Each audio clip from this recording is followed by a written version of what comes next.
정말 어이도 없고 화도 납니다. 그래도 억지로 끼워 맞춰서 결혼하는 것보다 아예 시작하지 않겠다는 판단이 들어서 파혼을 했어요.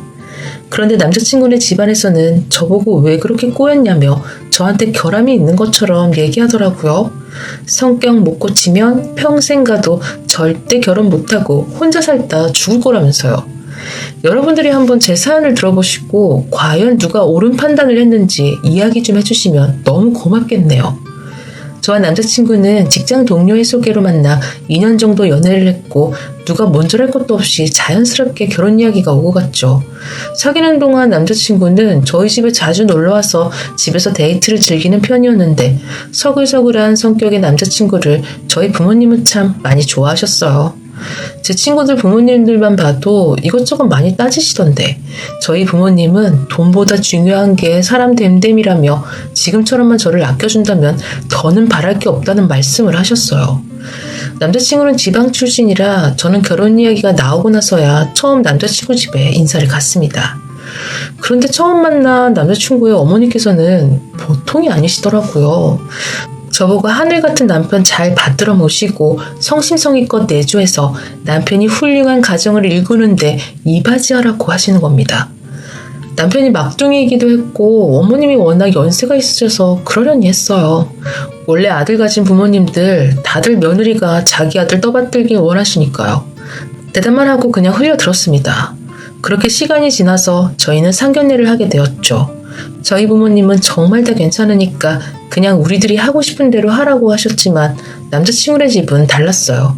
일가 친척들이 시골에 있으니 교통편이 편하게 식장은 강남에 잡으라고 하셨고 예식 날짜도 본인들이 다 받아왔다며 정해주셨습니다. 그리고 자기 아들을 이렇게까지 키워내느라 고생했다며 예단은 최소 5천만 원 이상 부르시는 게 아니겠어요? 그러면서 그게 저희 집에서 부담스러워하지 않을 정도로 정한 금액이라고 하더라고요. 남자친구 부모님의 일방적인 주장에 솔직히 당황했습니다. 그래서 제가 남자친구와 얘기한 걸로는 저희들 출퇴근 편한 위치에 신혼집을 어때 저희 부모님이 보태서 사주시는 걸로 얘기가 되었다고 말씀드렸어요. 근데 남자친구 어머님께서는 제 말은 귀등으로도 안 들으시며 그건 니네 집이지 않냐고, 그게 자기가 예단받는 거랑 뭔 상관이냐고 하시더군요. 가만히 듣고 계시던 저희 엄마가 예물 예단 생략하는 걸로 알고 집 구할 때 돈을 더 보태주려 했는데 굳이 그렇게 예단을 받으셔야겠으면 집은 반반하고 예물 예단을 교환하는 쪽으로 하자고 말씀하셨어요. 남자친구 어머님은 당황한 기색이 역력했죠.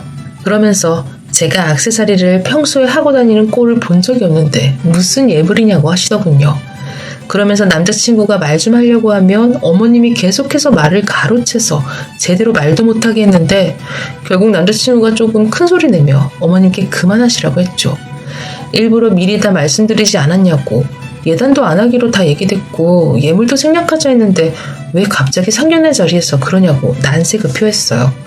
어머님께서는 아니 내가 아들 장가 보냈는데 무슨 무리한 요구를 했냐며, 딸도 아니고 아들 장가 보냈는데 예단을 받아야 자기가 주변 사람들이 봤을 때 체면이 서지 않겠냐며 예물은 꼭 받아야겠다 하셨어요. 계속되는 어머님의 고집에 분위기는 살얼음판이었고 결국엔 가만히 계시던 저희 아버지가 나서서 예단은 우리가 알아서 챙겨드릴 테니까 나머지는 애들이 알아서 하게 두시라고 단호하게 말하셨어요. 그제서야 어머님도 알았다고 하시네요. 그날 저녁 아버지랑 저녁을 먹는데 아버지가 말씀하시더라고요. 꼭 그 집으로 시집 가야겠냐고요. 아버지께는 그 집에 시집 가는 게 아니라 남자친구와 결혼이 하고 싶은 거라고 말씀을 드렸어요. 하지만 아버지는 결혼이라는 게 당사자 둘만이 하는 게 아니라 집안과 집안이 만나는 거라 마찰이 생길 수밖에 없다며 다시 한 번만 진지하게 생각해보라고 하셨죠. 저희는 그렇게 결혼 준비를 하기 시작했고 결혼식장은 강남역에서 멀지 않은 곳으로 골랐어요. 예비 시댁 쪽에는 대절버스를 한 대 보내기로 했고요. 스튜디오랑 드레스, 메이크업까지 예약을 마쳤고 신혼여행은 아직 어디로 갈지 못 정해서 이리저리 알아보고 있는데 이 과정 하나하나가 설레고 신나더라고요. 한 번은 외할머니가 직접 참기름을 짜서 보내주셨는데 저희도 아껴 먹는 거지만 엄마가 좋은 건 나눠 먹어야 한다면서 남자친구네 집에도 가져다 주라고 하셨어요. 근데 남친 어머님은 상표도 없고 출처도 없는데 괜찮은 거냐며 의심을 하시더라고요. 저희 외할머니께서 직접 농사져서 깨 털고 방앗간 가서 짜오신 거라 시판되는 것보다 향도 훨씬 진하고 건강하며 맛있을 거라고 말씀드렸어요. 보통 이렇게까지 설명하면 그런갑다 하고 봤잖아요. 하지만 남친 어머님은 자기한테 재고 처리하면서 생색 내려고 지금 가져온 거 아니냐며 끝까지 저희 할머니 참기름을 의심하시더라고요. 항상 뭘 가져다 드려도 남아서 주는 거냐, 안 써서 주는 거 아니냐며 사람의 호의를 그런 식으로 받아들이시더라고요.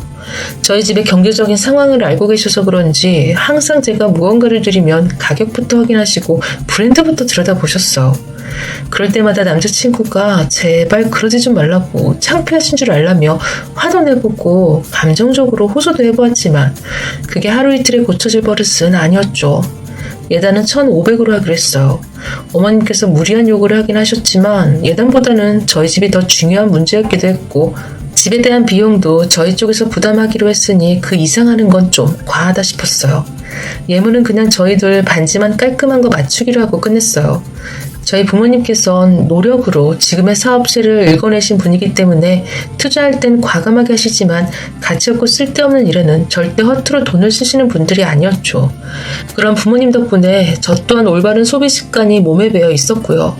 그래서 어머님의 사상이 더 불편했던 거고요. 어머님께서는 또 이런 말도 하셨죠. 예물하러 멀리 종로까지 가놓고 니들 반지만 하고 왔냐. 간 김에 내 것도 좀 해왔으면 어디가 덧나냐고 하시더라고요. 그러면서 물어보지도 않은 본인 반지 사이즈를 알려주시는데 저는 처음에 농담하시는 줄 알았어요. 그렇게 결혼 준비를 하다 보니 시간이 정말 빨리 가더라고요. 결혼을 한 달 정도 앞두고 있을 때였죠. 예단 챙겨서 인사드리러 남자친구네 본가로 향했습니다. 어머님은 예단비를 보고 겨우 1,500이 뭐냐고 하시더군요. 1,500도 결코 작은 돈이 아닌데 왜 저러실까 싶었어요. 저희 부모님이 일부러 괜찮은 집에서 시작하라고 많이 보태셨는데 거기 저 혼자 사는 것도 아니고 아드님도 같이 살지 않냐며 그러니까 저희가 1,500 드리는 것도 무리해서 드리는 거라고 말씀드렸어요. 그러자 어머님이 뭐라고 하신 줄 아세요? 세상에 있는 놈들이 더 한다며 대놓고 혀를 끌끌 차시더라고요. 까짓 거 뭐 몇 장 더 넣는다고 있는 집구석이 무너지는 것도 아니면서 사람 참 짜친다며 제 앞에서 대놓고 저희 부모님 욕을 하는데 어떻게 반응해야 할지 모르겠더라고요.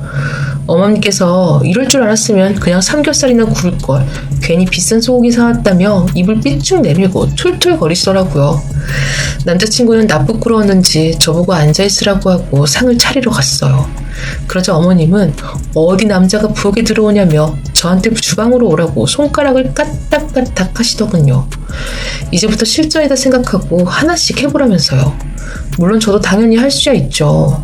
그런데 벌써 저렇게 명령조로 아래 것 부리듯이 찍어 누르는데 기분이 썩 좋지 않았어요. 돈을 1,500이나 예단이라며 뜯어놓고는 그것도 적다고 저러시니 앞으로는 어떻게 하면 좋을지 머리가 지끈했죠. 다른 가족분들도 계시니까 참고 식사했는데 식사가 끝나자마자 설거지하는 것 좀 보자고 하시더군요. 설거지가 요령이 있으면 편하고 깔끔하게 할 수는 있지만 특별한 기술이 없어도 할 수 있는 게 설거지잖아요. 그런데 굳이 옆에 서서는 하나하나 잔소리를 하시더라고요. 미지근한 물로 해라. 힘줘서 닦아라. 뽀득뽀득 소리 날 때까지 헹궈라.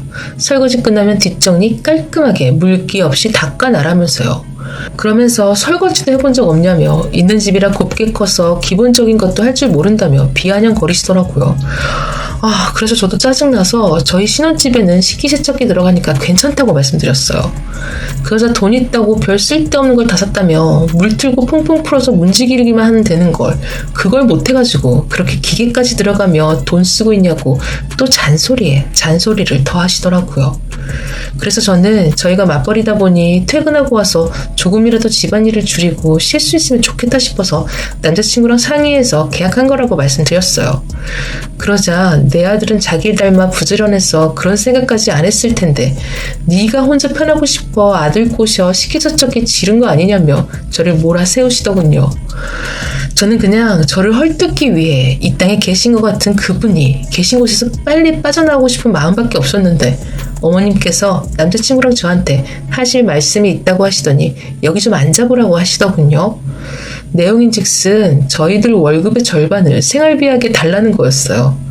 제가 그게 무슨 말씀이냐고 하니 어차피 저희가 맞벌이이고 저희 둘 사는데 그렇게 많은 돈이 필요할 이유가 없다는 거예요. 그래서 저희도 지금부터 부지런히 모아야 노후에 편하게 살 거 아니겠냐면서 그건 좀 곤란하다고 말씀드렸습니다. 그럼에도 어머님은 굽히지 않고 저희 부모님이 도와줘서 집도 샀는데 무슨 돈을 모으냐고. 저희도 그때 되면 자식들한테 생활비 받아 쓰는 게 당연한 거라고 하시더군요. 갑작스러운 월급 약탈에 너무 어이가 없어서 남자친구를 바라보니 아무 말도 안 하고 바닥만 쳐다보는데 그제서야 이 모든 게 어머님의 일방적인 주장이 아니라는 걸 깨달았습니다. 모르긴 몰라도 남자친구 역시 어느 정도는 이야기가 된 게 확실했죠. 저도 지지 않고 끝까지 할 말을 다 했어요. 어머님의 그런 논리라면 저희 월급의 절반은 시댁이고 나머지 절반은 친정에 드려야 하는데 그럼 우리는 무슨 돈으로 생활하냐 물어봤더니 여자가 시집을 오면 당연히 시댁만 챙기는 걸 합니다. 거기다 저희 친정은 돈도 많은데 무슨 생활비를 드리냐. 그럴 돈이 있으면 시댁에 한 푼이라도 더 보태라며 당당하게 얘기하시더라고요. 그쯤 되니 도저히 맨정신으로 있을 수가 없을 지경이었네요. 저는 파혼까지 감안하고 말했습니다. 우리 부모님이 지금까지 나한테 쓰신 돈이 얼만데 내가 결혼했다는 이유로 왜 내 부모를 없는 사람 취급을 해야 되냐며 난 그럴 생각이 없으니까 각자 부모님은 알아서 모시자고 말이에요. 그러자 어머님은 시키면 시키는 대로 하면 되는 거지 뭘 그렇게 예민하게 받아들여가지고 말대꾸를 끊임없이 하냐며 결혼만 아직 안 했다 뿐이지 시어머니랑 다름없는데 어디서 눈을 똑바로 뜨냐고 하더군요. 거기다 제가 싸가지가 없다며 저희 부모님까지 꺼내시는 게 아니겠어요. 그 순간 다 나버렸습니다. 저 역시 한 걸음도 물러설 생각이 없었기에 아직 결혼도 안 했는데 시어머니는 무슨 시어머니냐며 피 빨아먹을 거면 당신 아들이나 빨아먹으라고. 나는 내 부모님 모시고 살 거라고 말하곤 그 자리를 박차고 나왔습니다. 남자친구가 곧바로 따로 나와서 자기 엄마한테 말을 왜 그렇게 하냐고 앞으로 어떻게 보려고 그러냐길래 앞으로 볼 일 없으니까 그런 거고 우리 결혼 없던 일로 하자고 했습니다. 처음엔 제가 홧김에 하는 소리인 줄만 알고 자기 엄마 편만 들던 남자친구도 제가 며칠이 지나도록 뜻을 안 굽히자 그제야 진심인 걸 알아채더라고요. 그리고 무릎 꿇고 자기가 미안하다고 비는데 대체 뭐가 미안하냐니까 아무 대답을 못해요. 진심으로 반성이라는 걸 안 한다는 거죠. 그냥 막무가내로 미안하다며 매달리는데 한 번 정 떨어지니까 정말 꼴보기도 싫더라고요. 그래서 다 차단해버렸어요. 그렇게 저희는 파혼하게 되었고 계약했던 신혼집은 그대로 전세로 돌렸습니다. 신혼집 구한다고 남자친구가 넣은 돈은 정확하게 예단비 빼고 돌려줬고요. 저는 다시 부모님 댁으로 돌아왔는데 계약했던 가전들은 파혼한 김에 본가로 받아서 가전 싹 갈아드렸네요. 나름 사회생활 좀 했다고 사람 보는 눈이 있을 줄 알았는데 등신도 이런 등신이 없었네요. 저는 나중에 아버지가 골라주는 사람이랑 결혼해야 할까봐요. 더 이상 제 판단을 믿을 수가 없거든요. 아무튼 제 사연은 여기까지예요. 어렵게 다시 잡은 기회 잘 살려 보란듯이 멋진 인생